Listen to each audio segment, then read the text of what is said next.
All right, now I'm gonna get into a little some nuanced stuff, but just I think it's important to understand, like, my grandpa would be like, "Oh, personality doesn't matter. What matters is, because if you believe in your personality or your astrology sign or something, then you might resign to that and just you know, and it could become a self-fulfilling prophecy, and you won't work on expanding your consciousness or blah blah blah." So I understand that, but I do think, also my grandpa admits that it is possibly true that people have different personalities and, stuff like that. So, my personality is Enneagram 5W4. It's a philosopher. So they don't like relationships. They like to do their own thing, to study as much as possible. They don't want any distractions, to study as much as possible, to gain as much knowledge and competence as possible, especially knowledge. They say that the Enneagram 5W4, that their main sin, their like mortal sin or whatever, is avarice for knowledge. It's a greed for knowledge. And that's kind of true. So I remember, like I said, the reason why I like Katie was because, when I was with her, first off, she was one of the girls who gave me a chance. Like most girls didn't give me a chance, but that was partly because she didn't have a Facebook. So she couldn't see my Facebook and see all the quote unquote crazy stuff. It's not crazy. I discovered the theory of everything, but it took, like I said, at the time, I'd been isolated, alienated by my family. Nobody told me how crazy my Facebook was. I didn't know I had all the stuff of me playing basketball. This was before I fixed my shot, posted up there, because I didn't know that people could look through my videos and see the stuff way back in my timeline. I thought all that stuff was hidden.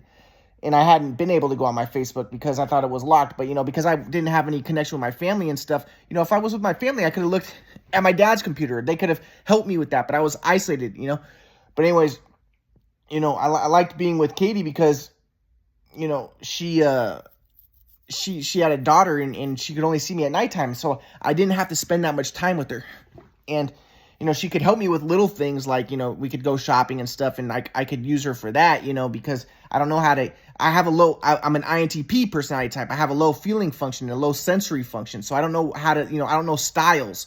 So like she takes me out to shop and she can give me some clothes or something, or I could do little things like that. But for the most part, I just like to hang out at night, and that's it. And then I don't have to spend too much time, and I can spend all my time focusing on studying, focusing on developing my knowledge and competence, developing my knowledge, basically study, so I like that about her.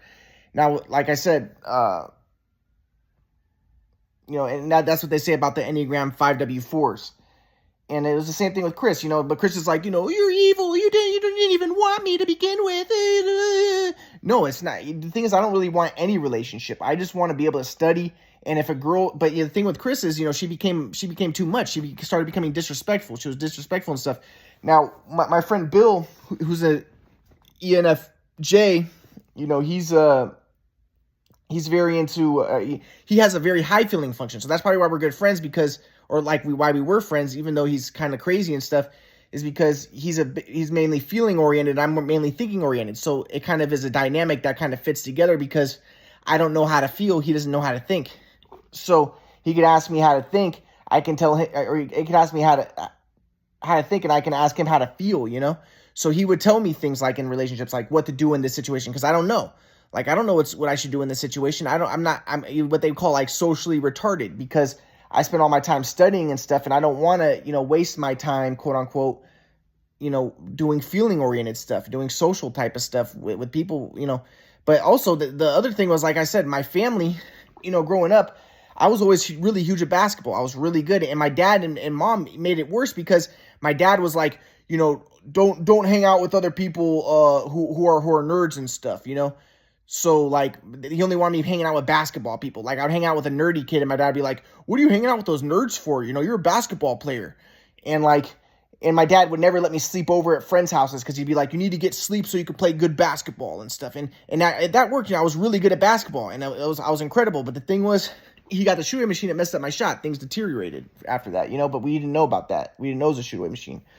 But my point is, though, is that I'm an Enneagram 5W4, so, like, I when I was in those relationships like these, if people expect a lot from me, I don't even want to be in a relationship to begin with. I just want like peace of mind to study, to do my thing. And that was another thing that, like, Bill taught me. He was like, "Ryan, when you're in a relationship, you need to cook for the girl. You need to do these things. You need to give her gifts. And I'm like, dude, I don't have time to fucking cook. I don't even cook for myself." He wanted me to, like, be, helping Katie with the with the laundry and stuff.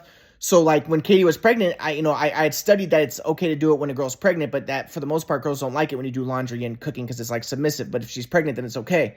But like, you know, I was trying to do what Bill was telling me to do. Like he was like saying, you know, cook for her and stuff. And I tried to do that. But then again, remember she started to kind of cheat on me when I was doing that type of stuff. So I was like, yeah, maybe she did see it as submissive and she did think that she could fuck with me.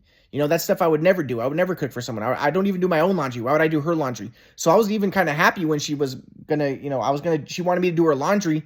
And then, but then, you know, then she ended up saying that she was going to go to the party, or she was going to go with her friends, but it turned out to be a party. And then we got in that little bit of argument, but, you know, she was not acting good. But, you know, when she kind of like kicked me out of her life for a little bit, you know, I want to know what was going on with the baby. It wasn't cool that she was ghosting me. That wasn't respectful. That was stupid.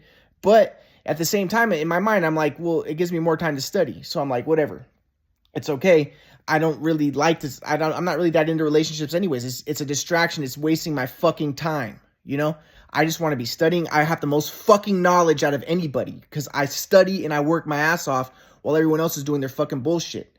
It's the same thing with a lot of stuff. Like, you know, even my other friends, like my friend Roger. The reason why I like hanging out with Roger, you know, people say he's a little bit crazy and stuff, but he's funny. So I could just like hang out with him and he's funny. And he has, you know, because he's funny, that's something that I lack. So I can learn from that. And I can, you know, but also he likes to drive. So he'll drive. And while he drives, I can study. I'll study or I'll work on my books or I'll do things. So I'll be getting stuff done while he drives or, you know, while we go places. So I get stuff done and I get to study. And also, you know, I have a little bit of company, you know, but I don't want too much company. I don't want the fucking distraction, you know, I want to be working on my stuff. I don't want distraction from gaining as much knowledge as possible. And, you know, so having someone like Roger is good because he could drive, he could do that stuff, and I can just study and I can do my stuff. And I can, you know, write my books and do stuff while I'm with him, you know? So stuff like that. So, but, you know, so I started studying with my grandpa again. This was after the, you know, the miscarriage / abortion with Chris. So my grandpa felt bad for me. So he started studying me again. And like I said, I started to study Dr. Horror more and I started to understand better what he taught. And I started to understand more what my grandpa believed, you know, why my grandpa was into the idea of responsibility and stuff like that.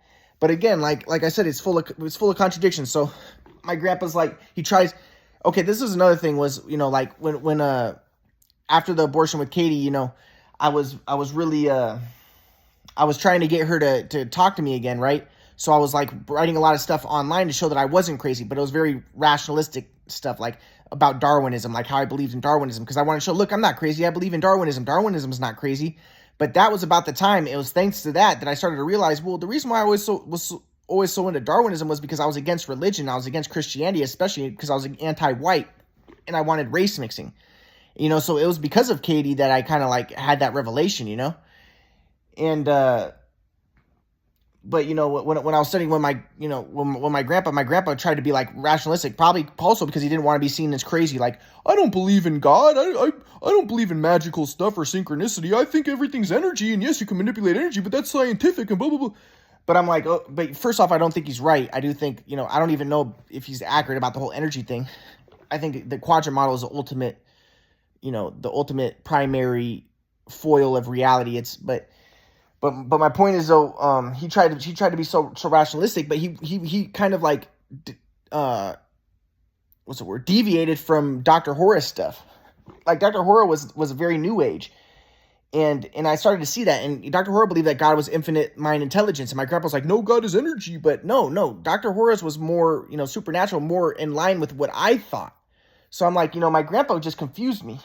And his making me naturalistic stuff just confused me and made me more naturalistic and more anti-religion, and my grandpa just confused me basically, you know.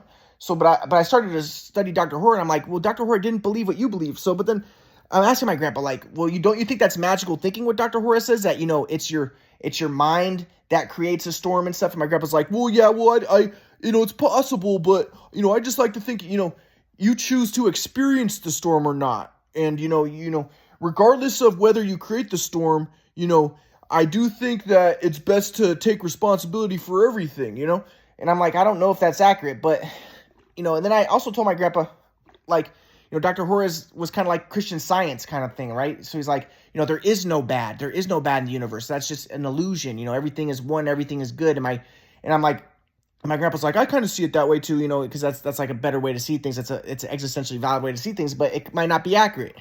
But so I'm like, but I was like, I told my grandpa, like, I always thought that people who were like that, the religious, spiritual people, they're just like in denial and they were stupid. I kind of saw things the way that Freud did. And I'm like, the reason why they want to deny anything bad is because they're like, okay, I don't shit. I don't fuck. I don't piss. I don't do anything that's negative or animalistic. And the reason why I said to my grandpa why I always thought that they were like that is because ironically, it was an animalistic thing to do, because by believing that you're not an animal, humans and their societies, it creates order to not believe that you're an animal, to not believe that you shit, to not believe in anything bad, but it creates order, and to think that you're like energy or your spirit or something. It creates order, and then that allows your tribe or your society to function better, and it helps the genes of your population. So that's why I was always into Darwinism, and I wanted to believe that. But at the same time, I understand my grandpa's point of view that, you know, to see yourself as an animal, to look at things in a Darwinistic way can be negative as well. Well, yeah, it can be negative, and it might not even be accurate. You know, if it is true that, you know, like Plato talks about, we're a reflection of the world of forms and stuff, you know, yes, there might be existentially invalid ways of viewing things. So, you know, I started to understand more my grandpa's saying, but there's so many contradictions in what he says. So he's talking about, like, yes, we create our realities, but, or, you know, Dr. Horace saying that, but my grandpa's like, well, I don't know if I want to take it to the extreme, but it's good to take responsibility. But he's like, you know, maybe, you know, I think we do have free will, but also maybe, you know, before we exist, we do create a reality, but before we exist, we make an arrangement that we allow bad things to happen to us, but we chose that. But I'm like, okay, so you're choosing to not choose in your life. Apparently you're choosing everything that's going on, but before your time you chose to not choose, and so there's free will. But I'm like, there's so many contradictions involved with what my grandpa's saying, but he might be right. You know, maybe we did choose to have the free will, but and you know, we are choosing our reality, but, you know, beforehand we chose to have the restraints. And but his whole thing is he wants to choose. So I always looked at it as like, okay, so you just basically you just want to victim blame. It's a right-wing orientation that you want to blame the victim. And, you know, say it's against the whole victim mentality, right? Like, oh, no, you got to choose, and you got to make, you got to go hard, and you got to, you know, you can't make things happen because making things happen is not the flow, but, you know, upgrade your software and take responsibility. And I was always like, okay, but maybe my grandpa's right, and maybe it's also there's a shadow or there's a gray area in between, and there's complexities. But I do think the quadrant model is the ultimate truth. And if you really understand the quadrant model, which I don't think my grandpa fucking does at all, because I don't know if he understands it. I don't know if he understands reality. I don't think that he can't. Maybe he can't. You know, I was wondering, you know, maybe Jews can understand it better. Maybe that's why Jews are chosen people. You know, maybe or maybe, you know, but maybe that's my ego saying that. I don't know. But my grandpa, I don't know if he can understand it, because you really have to have a lot of knowledge to understand the quadrant model and to understand the intricacies of it. But my point is, there's a lot of contradictions of what he teaches, but I'm just like, you know, maybe there's some accuracies of what he has to say, you know. But regardless, even if he's right or wrong, by me studying him, I like to study what he has to teach, because it gives me deeper penetration into different, you know, aspects of reality that I otherwise would not have delved into. And I get to see, and I got to have the revelation and the realization that, you know, I was anti-white and everything, and I was anti that right-wing orientation, which now I'm not. Now, you know, to take more of an outsider perspective and more objective perspective in the whole situation. So, you know, that's a lot to unpack, but okay.